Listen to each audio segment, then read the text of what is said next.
নমস্কার। বাংলার সেরা গল্পে সবাইকে জানাই স্বাগত। শুরু করছি আজকের গল্প।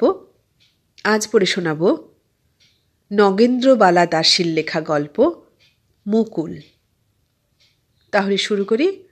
গল্পের নাম মুকুল।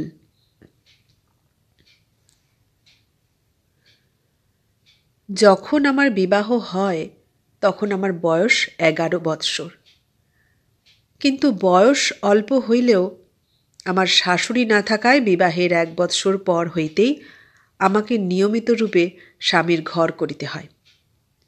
শ্বশুর ও স্বামী ভিন্ন শ্বশুরালয়ে আমার অন্য কোনো অভিভাবক ছিলেন না। বিবাহের 5-6 বৎসর পরে একদিন রাত্রিতে আমি আমার 8 মাসের ছোট মেয়েটিকে কোলে লইয়া বসিয়া আছি। স্বামী সম্মুখে বসিয়া গল্প করিতেছেন। বাহিরে ভয়ানক দুর্যোগ, যেমন ঝড় তেমনি মুষলধারে বৃষ্টি। এমন সময় বাহির হইতে শ্বশুর মহাশয় বলিলেন, সুবোধ, একবার এদিকে এসো। স্বামী তাড়াতাড়ি বাহির হইয়া গেলেন। আমি কৌতূহল সংবরণ করিতে না পারিয়া ধীরে ধীরে তাহাদের অনুসরণ করিলাম। একটা দ্বারের অন্তরালে গিয়া দাঁড়াইলাম। বোধহয় আমার আসিবার পূর্বেই তাহাদের 2-1 কথা হইয়া গিয়াছিল। আমি একটা কথা শুনিলাম, কিন্তু হঠাৎ মর্ম বুঝিতে পারিলাম না। শ্বশুর মহাশয় বলিতেছিলেন, এরকম বিপদে একজন কুলীন ব্রাহ্মণে পাল্টা ঘরের আর একজন কুলীন ব্রাহ্মণের মান রক্ষা না করিলে আর কে করিবে? স্বামী, আপনার আদেশ আমার অবশ্য পালনীয়, কিন্তু বাবা। শ্বশুর মহাশয়, তাহা জানি সুবোধ, কিন্তু বুঝিয়া দেখো, আমার অন্য কোনো সন্তান নাই যে তাহাকে দিয়া এ বিপদ উদ্ধার হইবে। অনেকক্ষণ কথা নীরব ছিল। সহসা তৃতীয় ব্যক্তি বলিয়া উঠিল, আপনাদেরই আশ্রিত প্রতিপালিত আমি এ বিপদে কোথায় দাঁড়াইব? আমার উপায় করুন সুবোধবাবু। শ্বশুর মহাশয় বলিলেন, কি বলো সুবোধ? একমাত্র তোমার মতামতের উপরই এ শুভ কার্য নির্ভর করিতেছে। স্বামী অনেকক্ষণ নির্বাক ছিলেন। অবশেষে বলিলেন, কি আর বলিব, আপনার যেমন অভিরুচি, আপনার আদেশে আমি বলিদানে প্রস্তুত। তাহার কণ্ঠস্বর অতি গম্ভীর, অতি ধীর। আমি বুঝিতেছি এ কাজটা খুব যুক্তিযুক্ত নয়, কিন্তু দুর্যোগের রাত্রিতে অন্য উপায় আর কি আছে? আজ ব্রাহ্মণের জাতি যায়। শ্বশুর মহাশয়ের কথা শেষে অপরিচিত ব্যক্তি অতি বিনীতভাবে বলিলেন, আমায় রক্ষা করুন সুবোধবাবু, এ বিপদে আমাকে উদ্ধার করুন। অতি মৃদুস্বরে আরও 2-4টা কথার পর সকলে নীরব হইলেন। পদশব্দে চমকিত হইয়া আমি ফিরিয়া দ্রুতপদে আবার দ্বিতলস্থিত কক্ষে প্রবেশ করিলাম। অল্পক্ষণ পরেই স্বামী ফিরিয়া আসিলেন। বিরস বদনে রুদ্ধস্বরে বলিলেন, আজ রাত্রে ফিরিব না। আমি তাহার বসনাগ্র চাপিয়া ধরিলাম। কোথায় যাও? স্বামী উত্তর করিলেন না। ক্ষুণ্ণভাবে আমার মুখের দিকে চাহিলেন। শেষে আমি আপনা হইতেই জিজ্ঞাসা করিলাম, বিয়ে করতে যাবে? তিনি একটু হাসিয়া বলিলেন, না, মরিতে। আমার বড় রাগ হইল। বলিলাম, কেন বিয়ে করবে? তোমার তো স্ত্রী এখনো মরে নাই। বাবার আজ্ঞা। এই মাত্র সংক্ষিপ্ত উত্তর পাইলাম। তাহার কথা শুনিয়া আপাদমস্তক জ্বলিয়া উঠিল। রাগ করিয়া বলিলাম, বাবার আজ্ঞায় তুমি আবার বিয়ে করবে? কি পিতৃভক্তি! স্বামী কক্ষ ত্যাগ করিলেন। রাগে দুঃখে অভিমানে আমার কণ্ঠ রোধ হইয়াছিল। তাহাকে ফিরাইবার জন্য আমি কোনো চেষ্টা করিলাম না। কপাট বন্ধ করিয়া মেঝের উপর শুইয়া পড়িলাম। মনে হইল মরণ হইলে বাঁচিতাম, কিন্তু না মরিয়া কেবল ভাবিতে লাগিলাম, এমন মানুষ তো উপন্যাসের বাহিরে কোথাও দেখি নাই। বাবার এক কথাতেই আবার বিবাহ করিতে চলিলেন, আমি কেহ নহি। শেষে কনের বাপের উপর গিয়া সব রাগ পড়িল। বুড়ো আর কোথাও জায়গা পেলে না, মরতে এখানে এসেছিল। যদি মেয়ের বরই না মিলাতে পারবি, তবে গঙ্গার জলে মেয়েটাকে ফেলে দিলি না কেন? বোধহয় শেষ রাত্রে একটু ঘুমাইয়া পড়িয়াছিলাম। প্রত্যুষে যখন বুড়ি কাঁদিয়া উঠিল, তখন আমার নিদ্রা ভাঙিয়া গেল।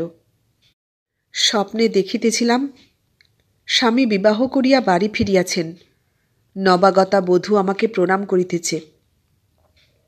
কিন্তু নিদ্রা ভঙ্গে দেখিলাম সেসব কিছুই নয়, বুড়িকে কোলে লইয়া শুইয়া আছি। বিবাহ করিয়া স্বামী পরদিন বাড়ি ফিরিলেন। দেখিলাম নবাগতা বধূ বালিকা নহে, সে যুবতী। আমি তাহার মুখের দিকে চাহিলাম, দেখিলাম সে মুখখানি অতি সুন্দর। আমি আমার দুঃখ ঢাকিয়া আবার তাহার মুখ দেখিলাম। কি সুন্দর, যেন সদ্য প্রস্ফুটিত পুষ্পস্তবক। তাহার সৌন্দর্যের মধ্যে একটি সুন্দর সরল কমনীয় মাধুর্য নিহিত রহিয়াছে। তাহা দেখিলেই বিমুগ্ধ হইতে হয়। মুখখানি আবার দেখিতে ইচ্ছে করে, কিন্তু আমার প্রাণের বেদনা ভাষায় প্রকাশ করা যায় না। রাগে যন্ত্রণায় আমি তাহার দিকে চাহিলাম না। সে আসিয়া আমায় প্রণাম করিল, তাহাকে আমি একটা কথাও বলিতে পারিলাম না। ঘরে গিয়া দেখিলাম স্বামী বসিয়া আছেন। আমাকে দেখিয়া তিনি হাসিলেন, বলিলেন, তোমার বোধহয় খুব রাগ হয়েছে না? আমি কাঁদিয়া ফেলিলাম, তুমি ভালোবাসতে পারবে তো? কোন অপরাধে আমাকে পর করলে? স্বামী সস্নেহে আমার অশ্রু মুছাইয়া ধীরে ধীরে বলিলেন, না, তোমাকে পর করিব কেন, কিন্তু মুকুলকেও যত্ন করতে হবে। আমি কোনো উত্তর করিতে পারিলাম না। তাহার হাত ছাড়াইয়া দূরে দাঁড়াইলাম। স্বামী বলিতে লাগিলেন, মুকুলের কাল রাতেই বিয়ের লগ্ন স্থির হয়েছিল, কিন্তু ওই রকম ঝড় বৃষ্টিতে বর আসিয়া পৌঁছিতে পারে নাই। লগ্ন উত্তীর্ণ হইয়া যায় দেখিয়া মুকুলের বাবা আমাদের এখানে এসেছিলেন। আমি বাধা দিয়া বলিলাম, থাক, ওসব আমি জানি। সেদিন এই পর্যন্ত হইয়া রহিল। বিবাহের 1 সপ্তাহ পরে মুকুল বাপের বাড়ি চলিয়া গেল। আর 1 সপ্তাহ পরে শ্বশুর মহাশয় তাহাকে লইয়া আসিলেন। আমি বিরক্ত হইয়া স্বামীকে জানাইলাম, আমি এখানে থাকব না। বাপের বাড়ি পাঠাবে তো পাঠাও, নইলে গলায় দড়ি দিয়া মরিব। তিনি প্রথমে চমকিয়া উঠিলেন, তারপরই সংযত স্বরে বলিলেন, অমন করো তো আমি মরিব। দেখো, বন্দুকে গুলি ভরিয়া রাখিয়াছি, আবশ্যক বুঝিলেই এই গুলি খাইয়া প্রাণত্যাগ করিব। কি নিষ্ঠুর কথা! শুনিয়া আমার হৃৎকম্প উপস্থিত হইল। ও মরিবার বাসনা তৎক্ষণাৎ বিলুপ্ত হইল। আমার বাপের বাড়ি যাওয়া হইল না। শেষে মুকুলের সহিত খুঁটিনাটি লইয়া ঝগড়া আরম্ভ করিলাম। কিন্তু দেখিলাম মুকুল আমার কাছে অকারণে তিরস্কৃত হইয়া একটাও উত্তর করে না। নতমুখে আমার সম্মুখ হইতে সরিয়া যায়। একা আর কতই বকিয়া মরিব, তাহলে তো কার্যসিদ্ধ হইবে না। মুকুল তো ইহাতে বাড়ি ছাড়িবে না। অবশেষে একটা বুদ্ধি আঁটিলাম। কণ্টক যাহাতে সহজে উৎপাটিত হয় তাহার চেষ্টায় রহিলাম। একদিন সন্ধ্যার সময় মুকুলের ঘরে ঢুকিলাম। দেখিলাম মুকুল জানালার সম্মুখে চুপ করিয়া বসিয়া আছে। আমি ডাকিলাম, মুকি। মৃদু হাস্যে ওষ্ঠাধর অনুরঞ্জিত করিয়া মধুর কণ্ঠে মুকুল বলিল, কেন দিদি? আমি বলিলাম, তোর সঙ্গে গোটাকত কথা আছে। বলো না দিদি, কি কথা? মুকুল আমার হাত ধরিয়া শয্যায় বসাইল। আমার স্বামী তোমাকে বিবাহ করেছেন, কিন্তু ভালোবাসেন কি? মুকুল, কেন দিদি? এ কথা বলছো? তিনি তো খুব যত্ন করেন। আমি, না, তিনি তোমায় একটুও ভালোবাসেন না। মুকুল, তা কী করব? আমার বাবাকে তিনি যে বিপদ হতে উদ্ধার করেছেন এই যথেষ্ট। ভালোবাসা না বাসা তাহার ইচ্ছা। সে কি, তুই এই অবস্থাতেই সুখী? আমার কথার উত্তর মুকুল নতমুখে বলিল, হ্যাঁ। আমি বুঝিলাম এ বড় সহজ মেয়ে নয়। তাহার চোখের উপর স্থির দৃষ্টি স্থাপন করিয়া বলিলাম, তোমাকে এবারই ছাড়তে হবে, তার কি? ভয়চকিত নেত্রে মুকুল আমার দিকে চাহিয়া কম্পিত স্বরে বলিল, কেন দিদি?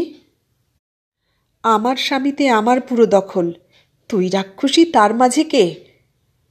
বলিয়াই আমি উঠিয়া দাঁড়াইলাম। মুকুল ভয়ে আড়ষ্ট হইয়া উঠিল, কাঁপিতে কাঁপিতে বলিল, তোমার পায়ে পড়ি দিদি, কি হয়েছে বলো না। আমি বলিলাম, তুই যত শীঘ্র হয় বাড়ি ছাড়িয়া যা, নহিলে আমি বড় অনর্থ ঘটাব। কিন্তু সাবধান, যদি এইসব কথা বাহিরে প্রকাশ পায় তবে তোর অদৃষ্টে বিস্তর দুঃখ আছে। মুকুল বলিল, স্বামীকেও জানাইব না দিদি? স্বামী? তোর স্বামী কিসের? আমার কথা শুনিয়া এবার মুকুল কাঁদিয়া ফেলিল। আমি সেখানে আর না দাঁড়াইয়া সে কক্ষ হইতে কক্ষান্তরে প্রবেশ করিলাম। রাত্রিতে শ্বশুর মহাশয় আহারে বসিয়াছেন। মুকুল ও আমি সম্মুখে বসিয়া আছি। কিন্তু পরে মুকুল অতি বিনীতভাবে বলিল, বাবা। শ্বশুর মহাশয় সস্নেহে কহিলেন, কেন মা লক্ষ্মী? মুকুল একবার আমার দিকে চাহিল, তাহার পর দৃষ্টি ফিরাইয়া ধীরে ধীরে বলিল, আমাকে বাপের বাড়ি পাঠাবেন কি? কিয়ৎকালের জন্য আহার স্থগিত রাখিয়া শ্বশুর মহাশয় বলিলেন, কেন? মুকুল একটা নিঃশ্বাস ফেলিল, বলিল, অনেক দিন বাপের বাড়ি যাইনি, তাই বলছি। শ্বশুর মহাশয় হাসিয়া বলিলেন, আচ্ছা, সুবোধকে জিজ্ঞাসা করিয়া বলিব। তাহার পর আমাকে লক্ষ্য করিয়া বলিলেন, বড় বৌমা, তোমার কি মত? আমি নতমস্তকে গম্ভীরভাবে বলিলাম, আপনার মতের উপর আর আমার কথা কি? মুকুলের পিত্রালয়ে যাওয়া স্থির হইল। শুনিলাম স্বামীরও মত আছে। বড় দুঃখের পর নিঃশ্বাস ফেলিয়া বাঁচিলাম। বিদায়ের সময় আসিল। মুকুল স্বামীর কাছে বিদায় লইতে গেল। আমি গোপনে দেখিলাম তাহার মুখে মৃদু হাসি, কিন্তু নয়নে 2 ফোঁটা অশ্রু। সে ভক্তিভরে অবনত মস্তকে স্বামীকে প্রণাম করিল। পদধূলি লইয়া মাথায় দিয়া আবেগপ্লুত কণ্ঠে বলিল, আমাকে আজিকার মতো বিদায় দাও, আবার মরিবার দিন বিদায় লইব। বলিতে বলিতে তাহার নয়নের সঞ্চিত অশ্রু সুকোমল গণ্ডে গড়াইয়া পড়িল। মুকুল একটা দীর্ঘ নিঃশ্বাস ফেলিয়া অনিমেষ দৃষ্টিতে স্বামীর মুখের দিকে চাহিয়া রহিল। এত শীঘ্র ও কথা বলতে নাই মুকুল, আমরা এখনো অনেক দিন বাঁচিব। বলিয়া স্বামী আদরে তাহার মুখচুম্বন করিয়া সস্নেহে তাহার মস্তক বক্ষে ধারণ করিলেন। দেখিলাম উভয়েই নির্বাক। আমি দীর্ঘ নিঃশ্বাস ফেলিয়া তৎক্ষণাৎ সে স্থান ত্যাগ করিলাম। মুকুল শ্রাবণ মাসের শেষ ভাগে পিত্রালয়ে গিয়াছিল। ইহার মধ্যে সে আর এখানে আসে নাই, আসিবার চেষ্টাও করে নাই। করিলে কি হইত কে জানে। শুনিতাম তাহার সমবয়স্করা জিজ্ঞাসা করিত, তুই এবার শ্বশুর বাড়ি গেলি নে কেন? সে হাসিতে হাসিতে বলিত, তোরা যেমন বোকা, কে আবার সাধ করে সতীনের ঘর করতে যায়? গুরুজনের কেহ কেহ এ কথা জিজ্ঞাসা করিলে সে নতমুখে গম্ভীরভাবে বলিত, বুড়ো মা বাপ কটা দিনই বা আছেন, এই বেলা তাঁদের সেবা করে নিই। যাহা হোক, আমার চক্রান্তটা একেবারেই চাপা পড়িয়া গিয়াছিল। আশ্বিন মাসের পূজার সময় মুকুলের দাসী একখানা পত্র লইয়া আসিল। মুকুল লিখিয়াছে, দিদি, অনেক দিন তোমায় দেখি নাই, দেখিতে বড় ইচ্ছা করে। সে কথা যাক, এই পূজার সময় মা তত্ত্ব করিলেন, ইহার সঙ্গে আমি 2 শিশি দেলখোস পাঠাইলাম, তাহা তুমি লইও। আমার দাদা এবার পূজায় এই 2টা আমাকে দিয়াছিলেন, কিন্তু দেখিলাম আমার ইহাতে কোনোই দরকার নাই। দিদি, আমার দান বলিয়া প্রত্যাখ্যান করিও না, অনুগ্রহ করিয়া লইও। শুনিয়াছি দেলখোস খুব ভালো গন্ধদ্রব্য, আমার প্রণাম গ্রহণ করিও। আমি শিশি 2টি হাতে লইয়া উপরে উঠিতেছি, স্বামী তখন নিচে নামিতেছেন। আমাকে দেখিয়া বলিলেন, তোমার হাতেও কি? আমি শিশি 2টি তাহাকে দিতে গেলাম, মধ্যে হইতে চিঠিখানা পড়িয়া গেল। তিনি তাড়াতাড়ি চিঠিখানি তুলিয়া লইয়া পড়িতে লাগিলেন। পত্রপাঠ সমাপ্ত করিয়া তিনি বলিলেন, মুকুল দেলখোস দিয়াছে। সঙ্গে সঙ্গে একটা নিঃশ্বাস ত্যাগ করিলেন। আমি বলিলাম, হ্যাঁ, আমাকেই দিয়াছে। স্বামী হাসিতে হাসিতে বলিলেন, তুমি পূজার সময় প্রতিদানে তাহাকে কি দিবে? আমি ঘৃণায় মুখ ফিরাইলাম। তিনি দ্রুত পদে নিচে নামিয়া গেলেন। অগ্রহায়ণ মাসে আমি পিত্রালয়ে চলিয়া গেলাম। আমার বাবা বর্মায় কাজ করিতেন। এই সময় তিনি বাড়ি আসিয়াছিলেন, তাই তাহাকে দেখিবার জন্য আমরা কয় ভাই বোনে মিলিত হইয়াছিলাম। আমি পৌষ মাসটা সেইখানেই রহিলাম। গয়ায় সে বৎসর ভয়ানক প্লেগ হইতেছিল, সুতরাং আমার শীঘ্রই গয়ায় যাওয়া হইল না। মাঘ মাসের শেষে একটা নূতন সংবাদ পাইলাম। হিংসা দেশে আমার দেহ মন জর্জরিত হইয়া উঠিল। স্বামী লিখিয়াছেন, সেদিন মুকুলের একটি ছেলে হইয়াছে, আমি দেখিতে গিয়াছিলাম। ছেলেটি বড়ই সুন্দর হইয়াছে, তাহাকে দেখিলেই ভালোবাসিতে ইচ্ছা করে। রোষে ক্ষোভে আমি তাহার এ পত্রের উত্তর দিলাম না, আমার মেয়েটিকে বুকে তুলিয়া লইলাম। ফাল্গুন মাসে বড় দুর্ঘটনা ঘটিল। শ্বশুর মহাশয়ের পত্রে শুনিলাম স্বামী প্লেগাক্রান্ত। ভয়ে বিষাদে আমার শরীরে রক্ত শুকাইয়া গেল। আমি তাহাকে দেখিবার জন্য উদ্বিগ্ন হইয়া উঠিলাম, কিন্তু শ্বশুর মহাশয় প্রতি পত্রে লিখিতেছিলেন, বৌমা যেন এখানে এখন না আসেন। তাহার নিষেধাজ্ঞা মানিয়া চলা আমাদের একান্ত কর্তব্য, কাজেই যাওয়া আর হইল না।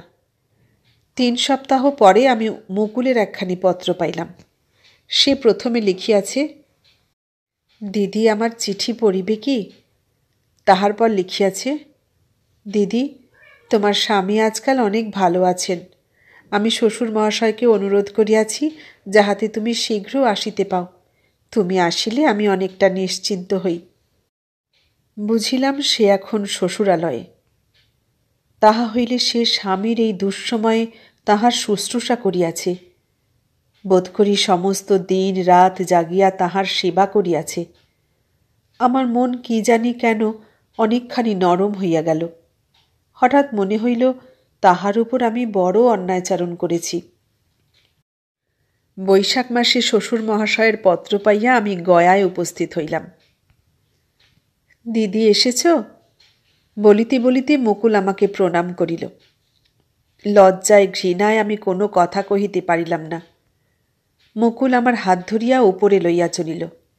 যে ঘরে স্বামী শয়ন করিয়াছিলেন সেই ঘরে লইয়া গিয়া মুকুল মৃদুস্বরে বলিল, দেখেছ, দিদি এসেছেন। নিমিলিত চক্ষু উন্মিলিত করিয়া স্বামী আমাকে দেখিলেন, বলিলেন, এসেছ? বড় কষ্টে এবার বাঁচিয়াছি। যদি মুকুল কাছে না থাকিত তবে বুঝি এবার রক্ষা পাইতাম না। শুধু মুকুলের অবিশ্রান্ত সেবায় স্বামীকে ফিরিয়া পাইয়াছ। এবার আমি চুপ করিয়া থাকিতে পারিলাম না। স্নেহ ভরে মুকুলকে চুম্বন করিলাম। তাহার কণ্ঠ ধারণ করিয়া আমি কাঁদিতে লাগিলাম। স্বামী বিপদে আমাদের উভয়েরই যে সমান বিপদ। মুকুল আপনার অঞ্চলে আমার অশ্রু মুছিয়া ধীরে ধীরে কহিল, কেন কাঁদো দিদি? এখন তো আমরা বিপদ থেকে উদ্ধার হইয়াছি। যে বিপদে পড়িয়াছিলাম, মা রক্ষা না করলে এতদিনে কে কোথায় পড়িতাম দিদি? আমি দেখিলাম মুকুল এবার ভয়ানক দুর্বল, শরীর বড়ই শীর্ণ। আমি বলিলাম, তুই এত রোগা হয়েছিস কেন? মুকুল, তোর ছেলে কোথায়? মুকুল বলিল, দিদি, ছেলেকে বাপের বাড়ি রেখে এসেছিলাম। শ্বশুর মহাশয় কি এখানে আনতে দেন? সেখানে আমার বড় বোনের কাছে সে থাকত। আজই তাকে এনেছি। মুকুল চলিয়া গেলে স্বামী বিষণ্ণ মুখে বলিলেন, মুকুলের ভয়ানক অসুখ। এই বেলা তাকে একটু যত্ন করো, সে আর বেশি দিন বাঁচবে না। আমি ভয়ে চমকিয়া বলিলাম, কি অসুখ? স্বামী কাতর স্বরে বলিলেন, তার যক্ষা হয়েছে। শুনিয়া আমার কষ্ট হইল। আমি মনে করিয়াছিলাম এবার তার সঙ্গে আর মনান্তর ঘটাব না, দুইজনে মিশিয়া ঘর করিব। মুকুল ছেলে কোলে করিয়া হাসিতে হাসিতে বলিল, দিদি, একে তোমায় দিলাম, আমার ছেলে এ কাজ নাই। সেই সুন্দর শিশুটিকে কোলে লইতে হাত বাড়াইলাম। মুকুল আমার কোলে তাহাকে দিল। বুকে চাপিয়া ধরিয়া আমি তাহার মুখ চুম্বন করিলাম। স্বামী উঠিয়া বসিয়া বলিলেন, দাও আমাকে। আমি তাহার কোলে ছেলেকে দিলাম। মুকুল বাহিরে চলিয়া গেল। যখন নির্জনে মুকুলের কাছে দাঁড়াইলাম, তখন সে একটা নিঃশ্বাস টানিয়া অতি কষ্টে বলিতে লাগিল, দিদি, এবার আমি মরিব। আমার সব কাজ ফুরাইয়াছে, আমি নিশ্চিন্ত হইয়াছি। সে একটা বাক্স খুলিয়া ফেলিল। একটি স্নিগ্ধে কক্ষ আমোদিত হইয়া উঠিল। মুকুল বলিল, দিদি, আমার শরীর যখন খুব খারাপ হয়ে পড়েছিল, তখন স্বামী একটা না একটা কিছু হাতে করিয়া প্রায়ই সেখানে আমাকে দেখিতে যাইতেন। তাহার উপহারগুলি অতি যত্নে তুলিয়া রাখিয়াছি। দেখো, এই কাপড়, সেমিজ, জ্যাকেট, কুন্তলিন, দেলখোস, আতর, ল্যাভেন্ডার, চিকবাজু, ইয়ারিং সবই তিনি দিয়াছেন। আমি তোমাকে দিলাম। আর তার কাছে যা পেয়েছি দিদি, তা আমার বুকে লুকানো আছে। সে শেষের কথাগুলি বড় আর্দ্র স্বরে বলিল। আমি বলিলাম, মুকুল, তুমি বারবার ও কথা করছো কেন? এবার আর আমি তোমাকে কিছু বলিব না।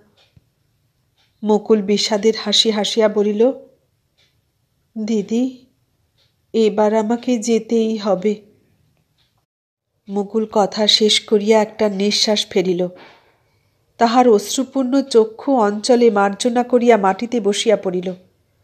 ভয়ে আমার দেহ কণ্টকিত হইয়া উঠিল। তাহার কাছে বসিয়া তাহার মাথায় হাত বুলাইয়া সস্নেহে বলিলাম, মুকুল, বোন, তোমার কি খুব অসুখ করছে? দিদি, একবার স্বামীকে দেখিব। বলিতে বলিতে মুকুল রক্ত বমন করিল। আমি ছুটিয়া স্বামীকে ডাকিতে গেলাম। ফিরিয়া আসিয়া দেখিলাম মুকুল অতিশয় কাতর হইয়া পড়িয়াছে। সে পুনঃ পুনঃ রক্ত বমন করিতে লাগিল। স্বামী আসিয়া তাহার মস্তক কোলে লইয়া বসিয়া পড়িলেন। মুকুল ধীরে ধীরে হাত দুইখানি তুলিয়া স্বামীর পায়ের উপর রাখিল। বিস্ফারিত নেত্রে তাহার মুখের দিকে চাহিল। ম্লান হাসিয়া মৃদুস্বরে বলিল, দিদি, বিদায়। তাহার চক্ষু আপনা হইতে মুদ্রিত হইয়া আসিল। কয়েক ঘণ্টার মধ্যেই মুকুল চিরনিদ্রায় অভিভূত হইল। মুকুল সত্যই সব ফেলিয়া চলিয়া গেল। স্বামী কাঁদিতেছেন, শ্বশুর মহাশয় কাঁদিতেছেন। আমি মুকুলের রোরুদ্যমান শিশুকে কোলে লইয়া কাঁদিতে লাগিলাম। পাষাণী, আমি মরিলাম না কেন? এতক্ষণ শুনলেন নগেন্দ্রবালা দাসীর লেখা গল্প মুকুল। কেমন লাগলো গল্পটা? ভালো লাগলে লাইক, কমেন্ট, শেয়ার করবেন। আর নতুন বন্ধু হলে সাবস্ক্রাইব করার অনুরোধ রইল। সবাইকে অনেক ধন্যবাদ জানিয়ে আজ এখানেই শেষ করলাম।